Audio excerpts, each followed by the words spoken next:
ایک اصلی عبادت گزار کا کوئی عبادت کا وقت نہیں ہوتا، اس کی ہر سانس عبادت ہوتی ہے۔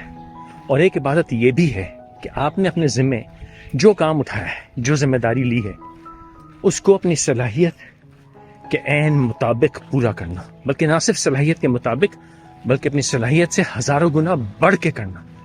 ہر لمحہ، ہر سانس اپنی صلاحیت کو، اپنے علم کو، اپنے ہنر کو بہتر سے بہتر کرنا، تاکہ آپ نے جو ذمہ داری اٹھائی ہے اس کو بہترین سے بہترین کرتے جائیں، آپ کی محنت میں ایک کوڑی کی کمی نہ رہ جائے۔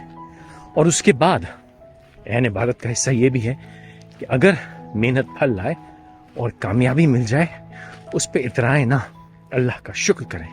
اور اگر خدا نخواستہ ناکامی ہو تو اس کا ناکامی نہ سمجھے، ایک نیا چیلنج سمجھے، خود کو اور بہتر کیجئے، سیکھیے، ترقی کیجئے، اپنا ہنر بہتر کیجئے، اور پھر دوبارہ جو ذمہ داری اپنے اٹھائی ہے اس کو بہترین طریقے سے پوری کرنے کی کوشش کیجئے۔ یہی عبادت ہے۔